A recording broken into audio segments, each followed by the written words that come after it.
말씀을 주셨사오니 말씀을 통해서 은혜 받기를 원합니다.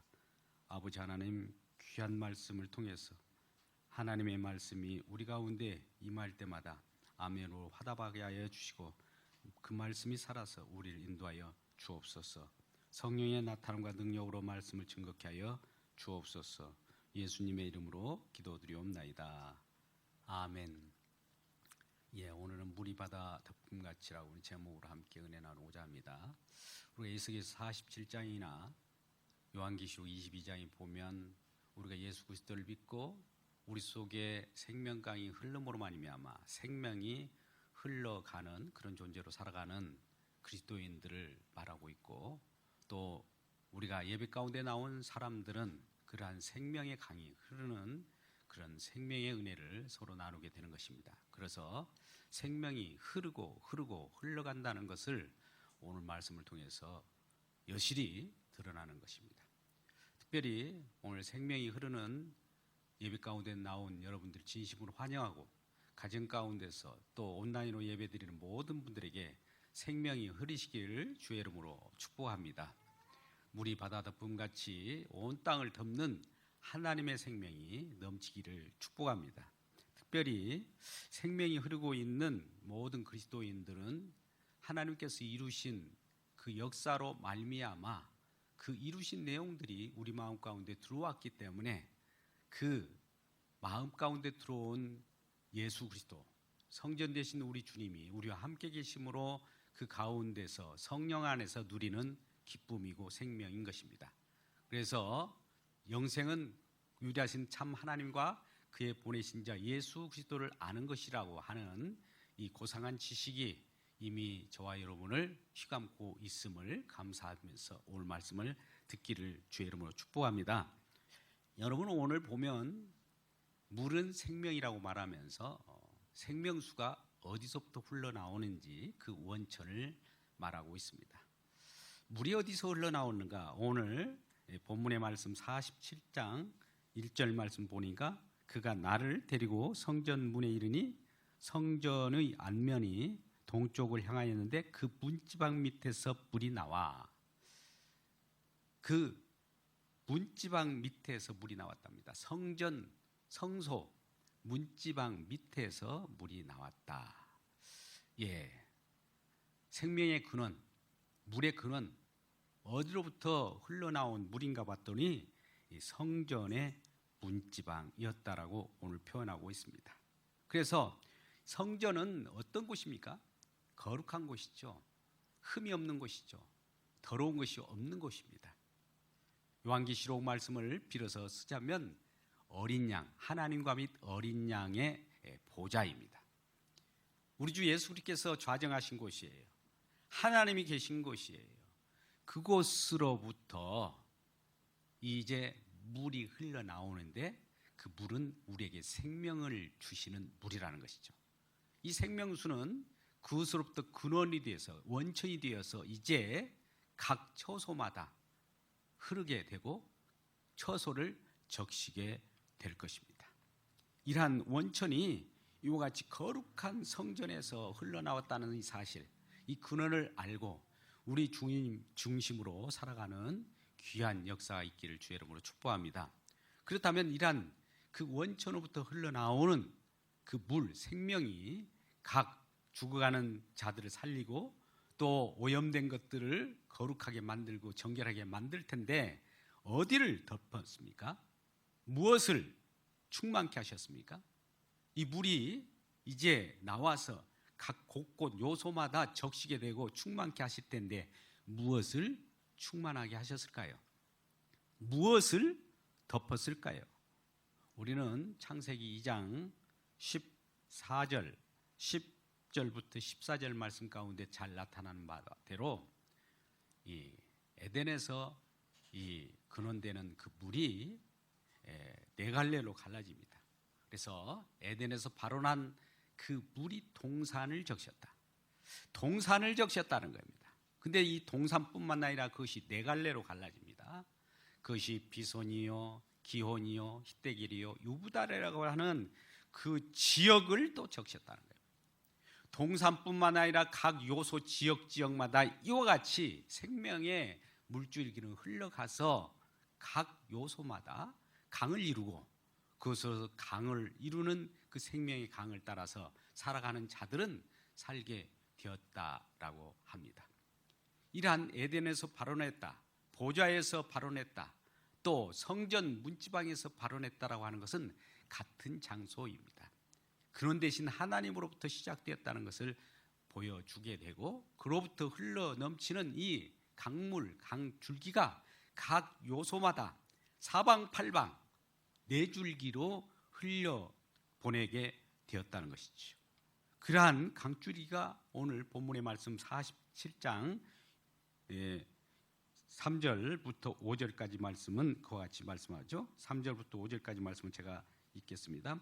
그 사람이 손을 줄이잡고 동쪽으로 나가면서 천척을 측량하므로 계속 또 4절도 천척을 측량하고 5절도 천척을 측량하고 계속 흘러 넘게 되는데, 이 에스겔의 환상 가운데 이 물이 점점 많아지는 거예요.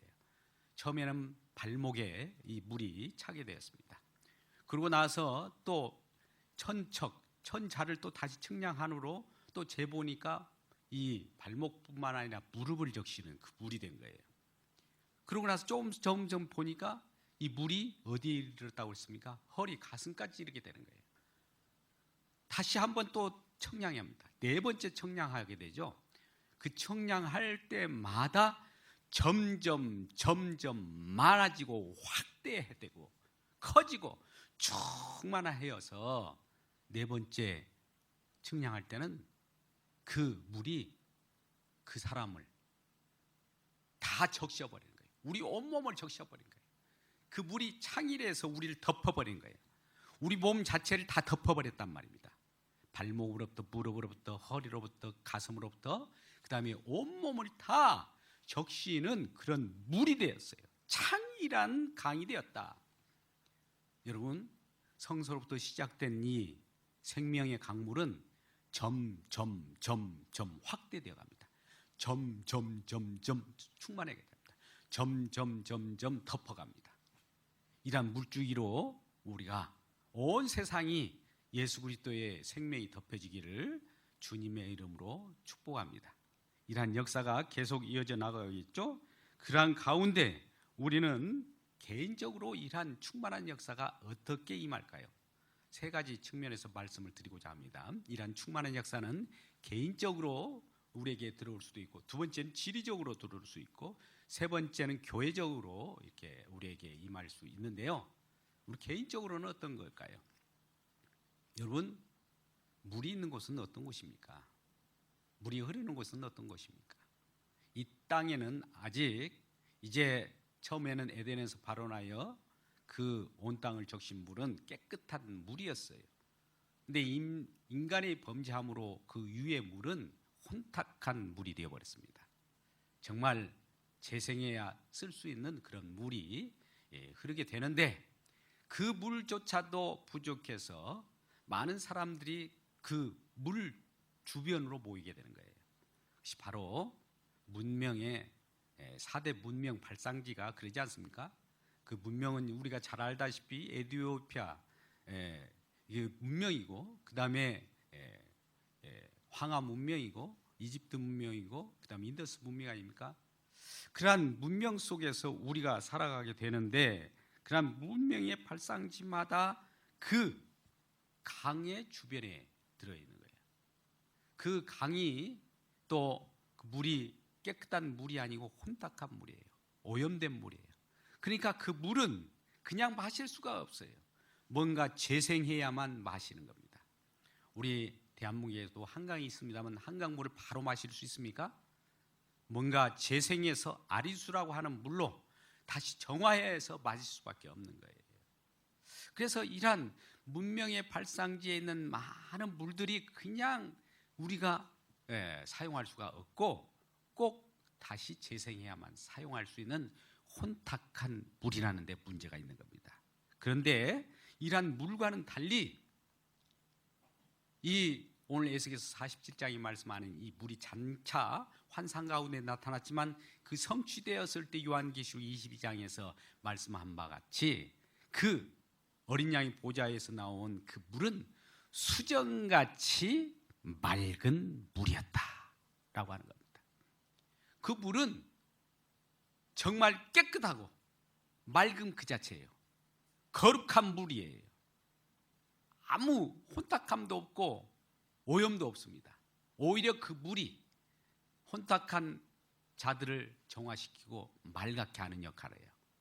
거룩하지 않는 자들을 거룩하게 하는 물이 되는 거예요. 그러니 우리는 이러한 놀라운 주님의 사랑 속에서 보좌에서 나오는 수정같이 맑은 물에 의해서 우리가 살아간다는 이 사실입니다. 그래서 어린 양의 보좌에서 나오는 그 수정 같은 물은 많은 혼탁한 자들을 정결케 하고 죄악 가운데 있는 자들을 깨끗게 하고 또한 병든 자들을 치유하는 그러한 정결케 하는 생명수로서 흘러 넘쳐 간다는 겁니다. 우리는 신약 시대의 요한복음 우리는 4장을 잘 알 거예요. 요한복음 4장 13절 14절 말씀 가운데 예수님과 수가성 여인과의 대화의 내용이 나옵니다.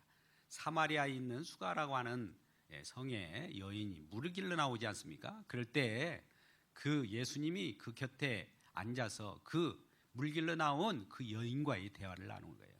예수님께서 먼저 말을 걸죠. 여인이여 물 좀 달라 라고 할 때 여인은 깜짝 놀라죠. 저 유대인과 같은 자가 우리 사마리아와 같은 개반도 못한 취급받는 우리들에게 무슨 또 물을 달라고 할까? 그래서 이 꺼리고 있을 때 예수님께서 다시 물을 달라고 하죠.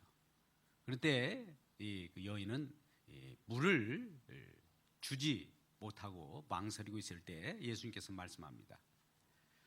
이 물을 마시는 자는 다시 목마르리니와 내가 주는 물은 그 속에서 영생하도록 솟아나는 샘물이 되리라.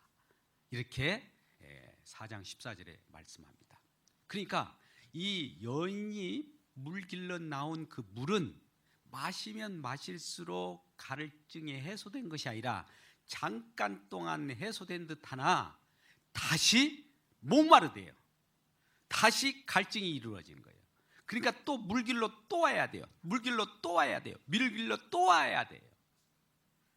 물길로 와야 되는 그 난처한 입장인 겁니다. 근데 그 물을 길러 올 때 떳떳하게 물을 길러 오지도 못해요. 사람들이 눈치를 봐야 됩니다. 자기 자신이 어떠한 자인간을 알기 때문에 그 물을 길러 올 때 대낮에 물을 길러 오지 못하고 아무도 보이지 않는 곳에 이 한 정오점, 사람들이 다니지 않는 그러한 정오 정도에 나와서 누구도 지나가지 않는 그 상황 속에 나와서 물을 기르려고 하는 것이죠. 많은 사람들 눈을 의식하면서 그 물을 기르는 그런 삶을 살아가고 있지 않습니까?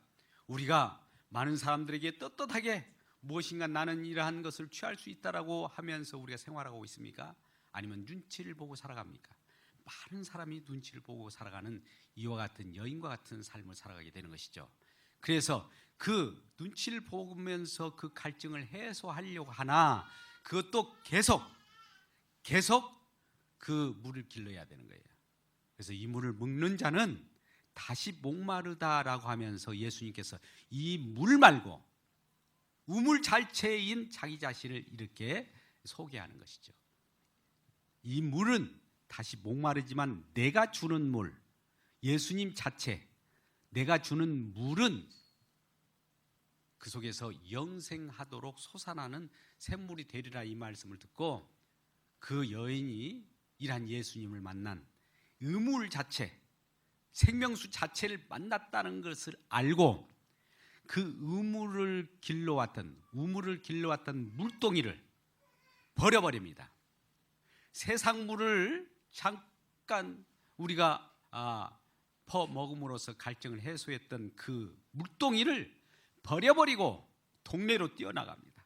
동네방네 소문을 냅니다. 내가 그리스도를 만난다. 내가 생수를 만났다. 내가 갈증하지 않는 그 우물 자체를 만났다라고 이렇게 외치게 되는 것입니다.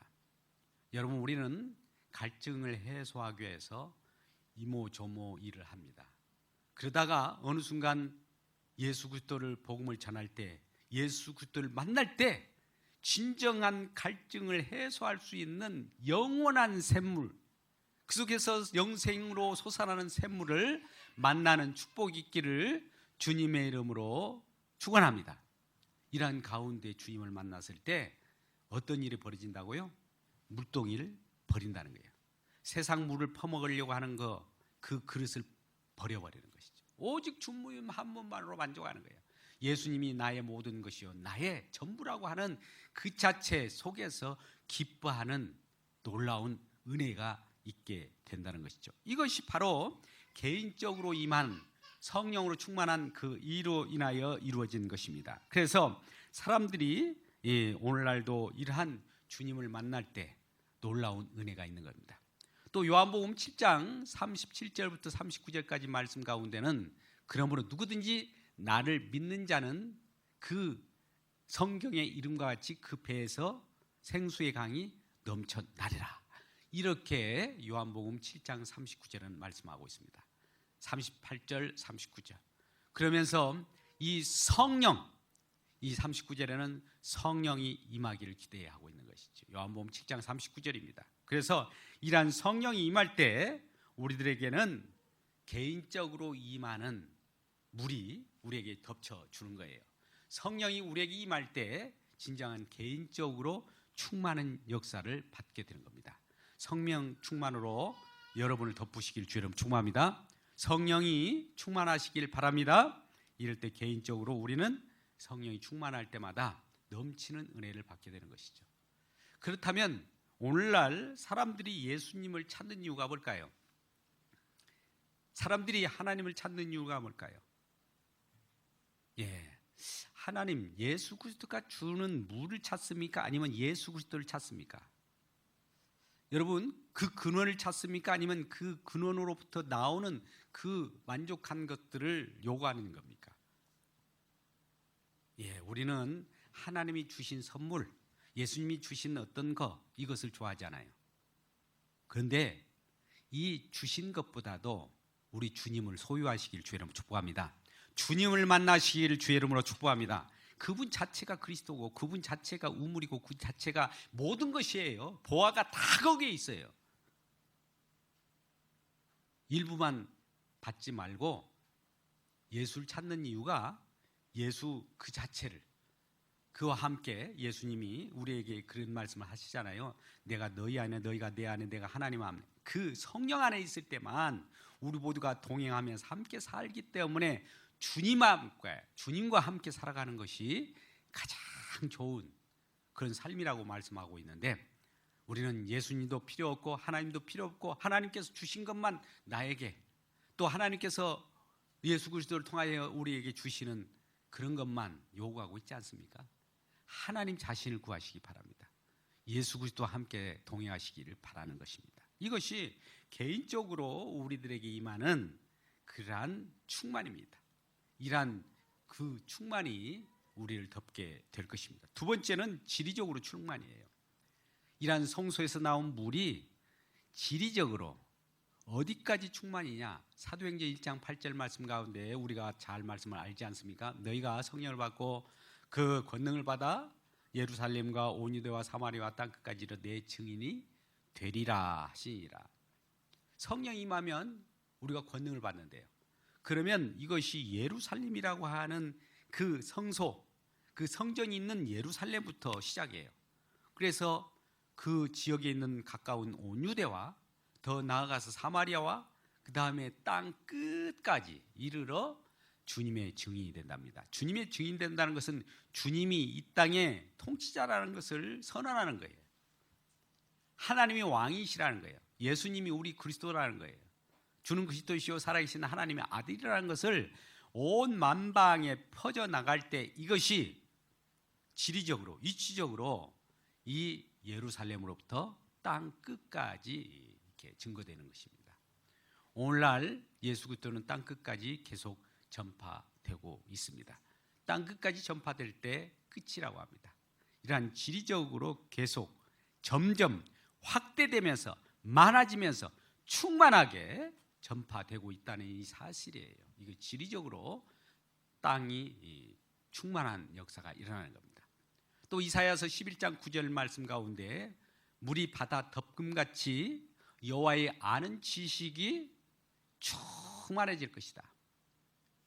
이사야 11장 9절 말씀과 같이 거룩한 모든 것들이 이제 바다 덮금같이 여호와를 아는 지식이 세상에 충만할 것이다. 세상 사람들이 예수 그리스도를 아는 사람들이 많아질 것이라는 거예요. 그동안에는 예수가 누구인지 모르고 하나님이 누구인지도 모르고 자기 자신이 시인되어서 살아갔지만 이 예수 그리스도를 영접하고 또 예수를 생명수로 알고 생명이 그 자체이심을 받아들이는 자들이 이 세상에 많아질 것이다. 물이 바다 덮음같이 많아질 것이다. 이 세상을 덮어도 남게 되는 것입니다. 이러한 말씀이 지리적으로 충만하고 온 세상이 가득하기를 주님의 이름으로 축복합니다. 우리는 다니엘서 2장 34절 35절 말씀 가운데 보면 다니엘의 환상 가운데 금신상을 보게 돼요. 금신상이 이 세상에 제패될 제국들이에요. 힘 있는 왕국들입니다.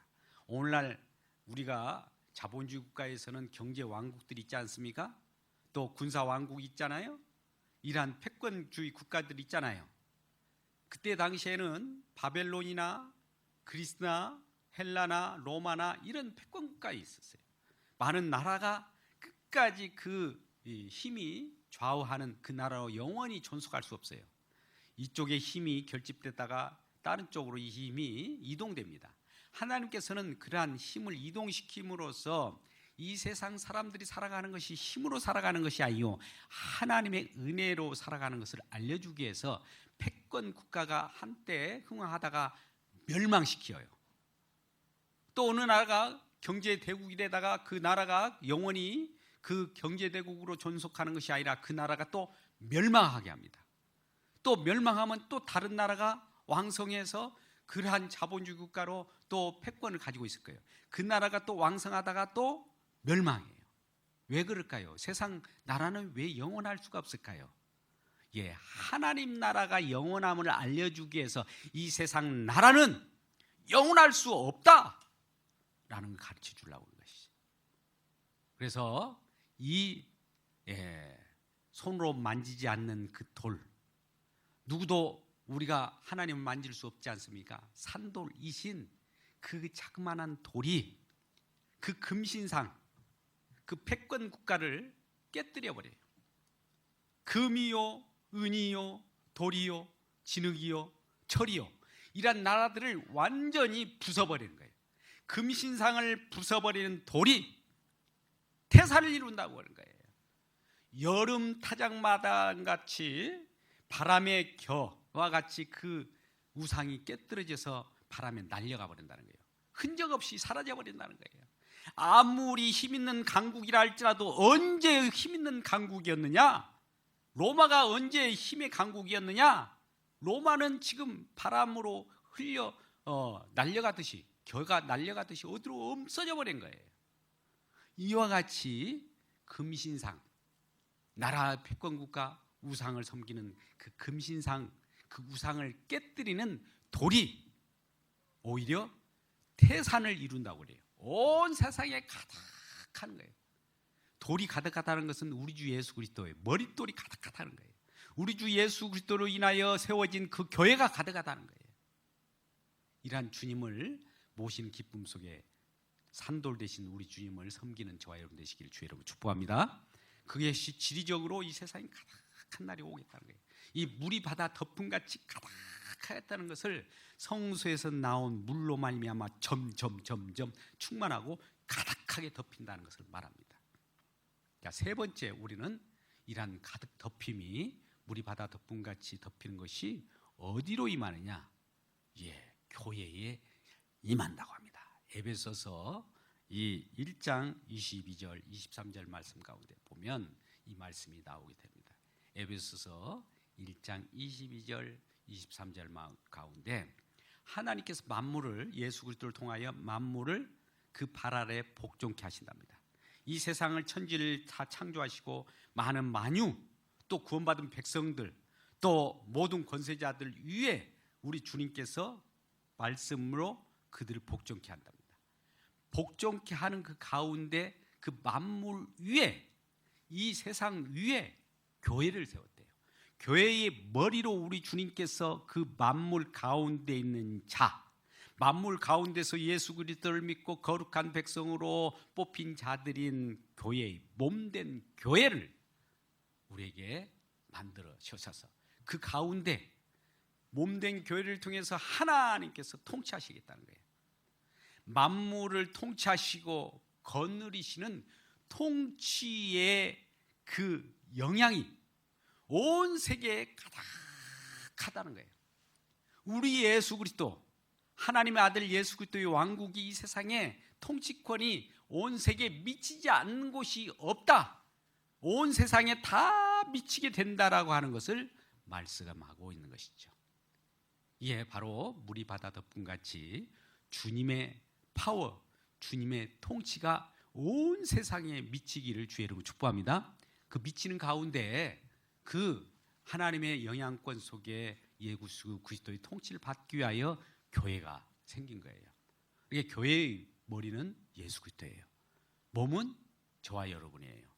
통치를 받는 하나님의 자녀들이 교회에 나오셔서 교회가 되셔서 그 가운데에서도 우리 주님의 통치를 받는 거예요. 다른 사람 통치를 받는 것이 아니에요. 이상한 이단의 통치를 받는 것이 아니에요. 우상의 통치를 받는 것이 아니요, 우리 주님의 머리 대신 교회의 머리 대신 우리 주님의 통치를 받을 때 주님께서는 가장 거룩하고 가장 신실하고 가장 아름다운 모습으로 우리를 통치를 통해서 우리에게 임하기 때문에 그 통치가 이 지상에 가득할 때 기쁨이 넘치는 그러한 역사가 일어나는 겁니다.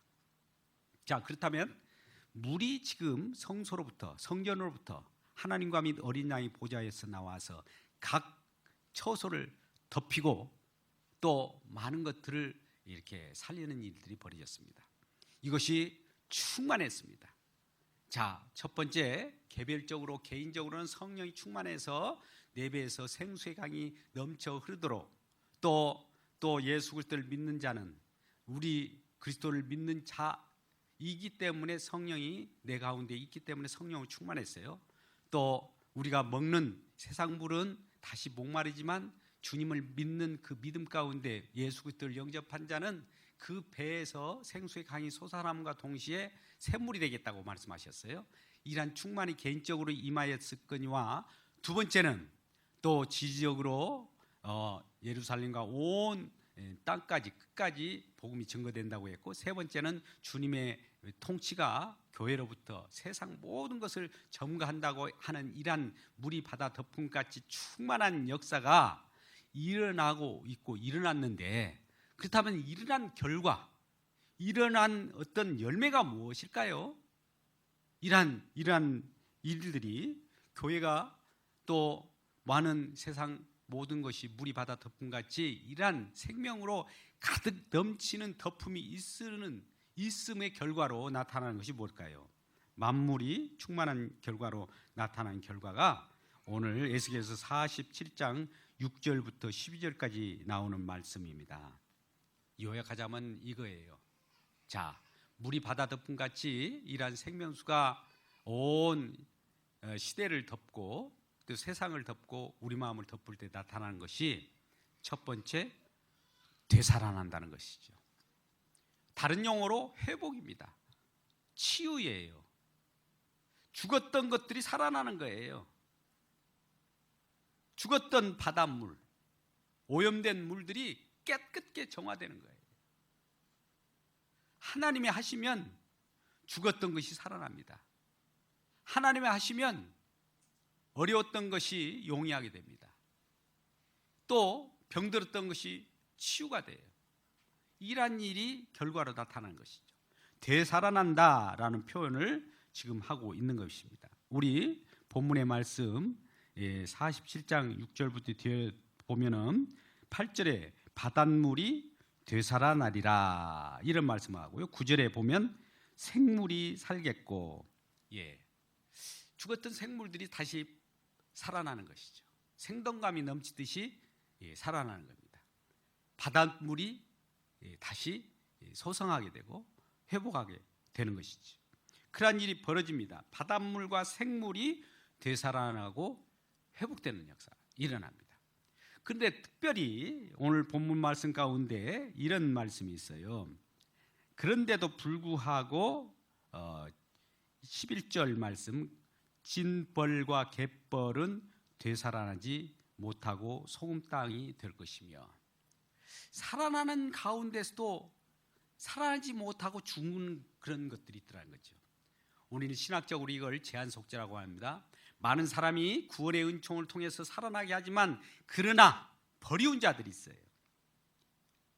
일명 가라지나 쭉정이나 쓴 뿌리예요. 이러한 것들은 신약시대에 많이 나타나는 거예요. 많은 사람들이 예수 그리스도를 믿고 생명이 전해질 때, 복음이 전해질 때 예수 그리스도를 믿고 믿음 가운데 함께 오는 자가 있나 하면 이단으로서, 또 쓴뿌리로서, 쭉정이로서, 가라지로서 존재하는 그러한 살아나지 못한 자들이더라는 거죠.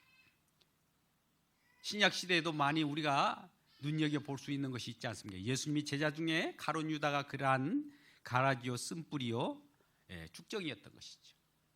그리고 우리가 초대교회에 우리 사도행전 5장에 보면 아나니아와 삽비라 같은 자들이, 그런 자들이 이와 같이 살아나지 못한 자들이에요. 버림받은 자들이라는 것이죠. 그리고 사도 바울이 그렇게 복음을 전했을 때도 불구하고 그 믿음으로 구원받는다고 했는데 끝까지 그러한 것들을 방해한 요소들이 있어요.